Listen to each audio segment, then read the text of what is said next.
처음에 이 지역 이름은 당연히 붉은 영웅은 아니었어요. 이거는 되게 좀 그렇지 않나요? 이거 공산주의적인 공산당 느낌 나는 그런 이름인데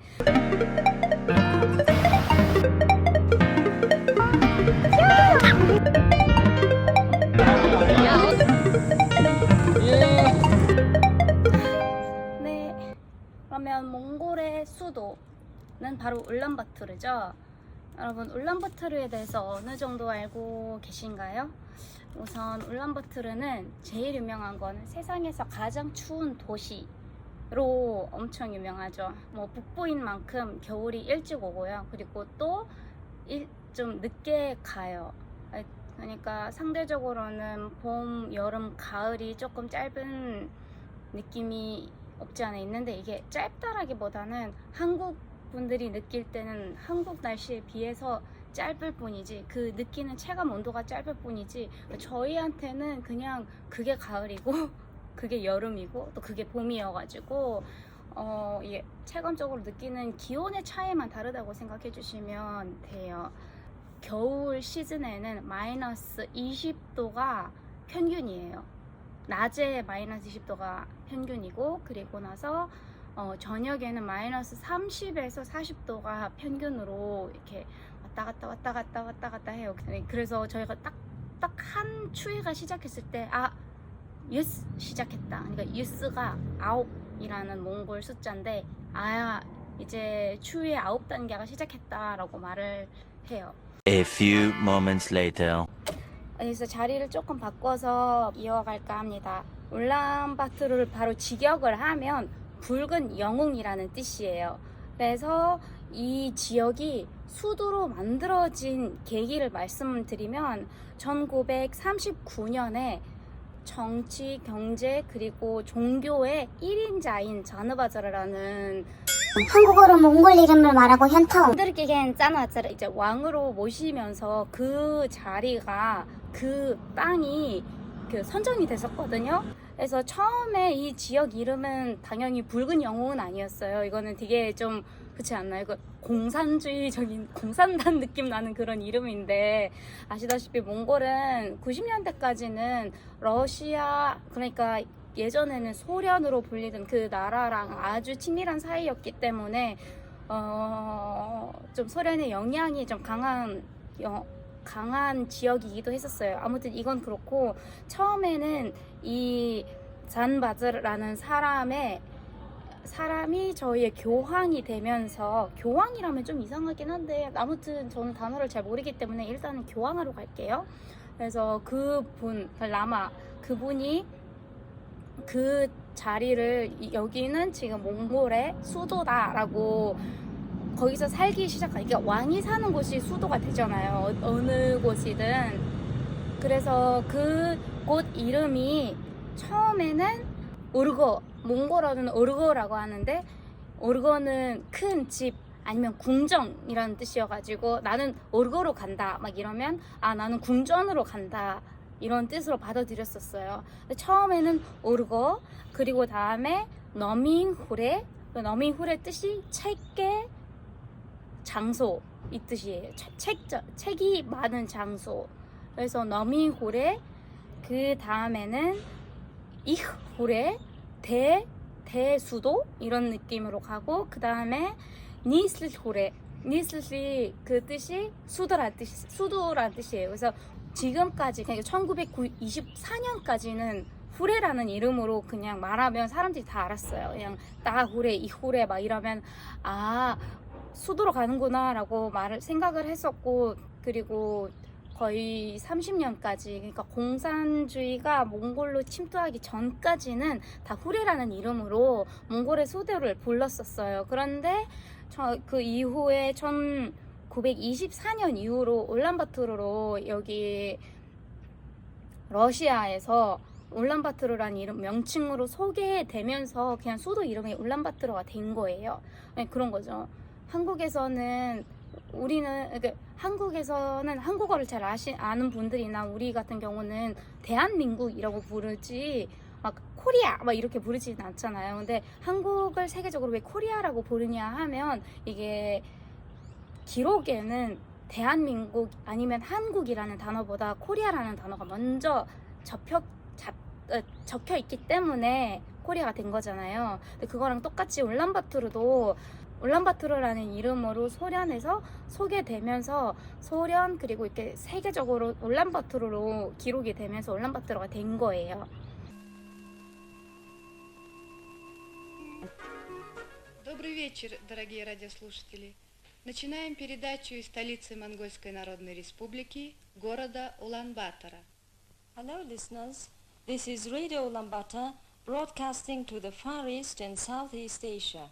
Ici Ulaanbaatar, capitale de la République populaire de Mongolie. Bonjour, chers auditeurs. Nous commençons notre émission en langue française à destination des pays d'Afrique. манай гадаадны хөрөлгийг 5 твийн 60 орчим орны олон хэлний хүмүүс өдөр тутам сонсож байна.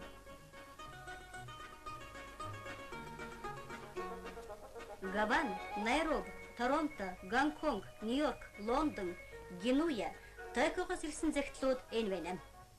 아무튼 왜 울란바토르라고 부르냐에 대해서는 지금까지 설명을 해드렸고, 또 이게 구가 있잖아요. 막 한국의 마푸구, 서대문구 이거랑 똑같이 울란바토르도 한 9개의 구로 나뉘어져 있고, 그리고 9개의 구가 24개의 허러, 그러니까 동으로 이루어져 있어요. 근데 그것보다 더 많은 걸로는 알고는 있지만, 아무튼 9개의 누르크, 그러니까 구로 나눠져 있다고 생각해 주시면 돼요. 그래서 여기서 좀 재미있는 이야기를 하면, 울란바토르의 평균 해발이 제가 알아본 바로는 1351km, 해발 1300km대인 거죠. 그러니까 이거를 한국으로 감안을 하면 그 태백산이나 금강산이랑 거의 비슷한 지대인 거죠. 이게 평균이 1300인 걸 보면 그것보다 더 높은 지대도 있다는 뜻이에요. 그래서 일단은 태백산이나 그 금강산 같은 경우는 1500 정도로 알고 있거든요. 그래서 그것만큼의 높은 지대로 가신다는 거예요. 울란바토르로 간다는 거는. 그래서 일단은 그렇고, 그리고 울란바토르의 면적, 총 면적은 4704.4km라고 하는데, 서울특별시의 거의 7배가 되는 면적이에요. 그렇게 좀 크다는 거죠.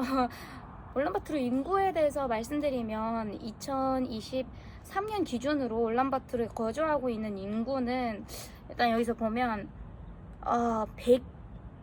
164만 781명이라고 집계가 된 것으로 보이는데, 몽골 통계청에서 제가 확인을 해봤는데 이 정도로 많이 있고, 근데 여기는 이렇게 집계만 된 분들인 거고, 집계되지 않은 분들도 있고, 그리고 나서 뭐 해외로 나가서 저처럼 이렇게 살고 있는 분들도 근데 저 같은 장기 투숙자는 포함은 안 되어 있지만 다른 분들은 이렇게 포함이 되고 있고, 그리고 몽골의 총 인구가 사실 한 350만 명까지 있거든요. 근데 그 350만 명에 몇 명이 이렇게 뭐 10% 뭐 이 정도가 해외에 살고 있다고 치면, 이거는 진짜 몽골 인구의 절반 이상이 지금 수도에 살고 있어요.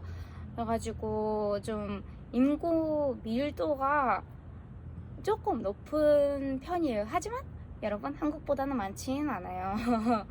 그래서 이게 울란바토르 관련된 지리적 특성이나 이야기를 하면 너무 재미있는데, 이 사람들이 왜 울란바토르에 이렇게 많이 거주하냐에 대해서 말씀을 드리면, 사실 울란바토르는 몽골의 수도인 만큼 정치, 경제, 그리고 나서 그냥 모든 것이 다 울란바토르에 집중되면서 성장을 하고 있어요. 그런데 몽골은 그 지방이나 그 수도 외 지역의 발전이 조금 더딘 편이거든요. 그래서 그 발전이 안 됐기 때문에 사람들이 조금 더 잘 살기 위해서 수도로 좀 더 많이 몰려오는 경우도 있고, 그리고 유목민 수가 좀 줄어들고 있기 때문에 또 수도로 많이 가시는 분들이 있어요. 울란바토르라는 수도 자체가 사실 여기 거의 100만 명 넘게 살 수 있는 수도가 아니에요. 처음에 만들어졌을 때도 100만 명을 위해서 만들어진 수도가 아니라 한 20만 명, 그러니까 20만 명에서 한 30만 명까지만 수용할 수 있는 작은 도시였는데, 그 도시에다가 사람들이 기하급수적으로 1990년대 이후로 이렇게 쫙 들어오기 시작하면서 인구가 너무 많아지고, 그리고 그 작은 도시가 수용할 수 있는 인원을 넘어선 거예요. 그래서 지금 몽골 울란바토르는 사실 출퇴근길이 진짜 지옥이에요.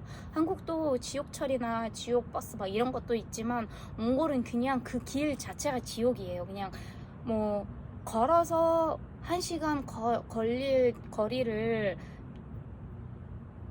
1시간이 아니라 걸어서 한 30분 걸릴 거리를 차 타면서 거의 2-3시간 정도 갈 정도니까 너무 차가 많고 너무 사람이 많고, 그리고 이동이 너무 불편한 거예요. 그래서 아무튼 몽골 오면 그게 조금 많이 힘드실 수도 있을 거예요. 그래서 뭐 근데 여기서도 장점이라고 할 수 있는 건, 일단 중요한 것들은 다 몰려 있어가지고 어느 정도 집을 좀 이렇게 수도 중심가에 있는 분들은 그냥 차 없이 그냥 왔다 갔다 하면서 할 수 있는 거 다 하는 편이에요. 하지만 몽골은 지하철은 아직 없기 때문에 자동차 혹은 버스라는 이동수단밖에 지금 없어요. 아무튼 그렇고, 이게 일단은 울란바토르에서 살기 장단점인 것 같아요, 제가 봤을 때는. 그래서 일단은 다른 울란바토르에 대해서 재밌는 이야기를 하자면 뭐가 있을까요?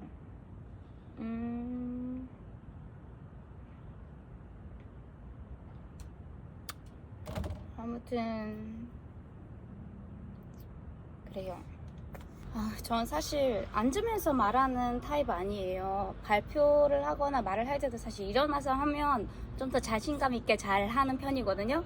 근데 지금은 말이 조금, 아까 앉아있으니까 조금 자신감이 떨어지는 것 같고, 뭔가 아이패드로 찍으니까 아이패드가 넘어질 것 같고, 막 그런 느낌이 들어요. 아무튼 이거는 잡담이었고,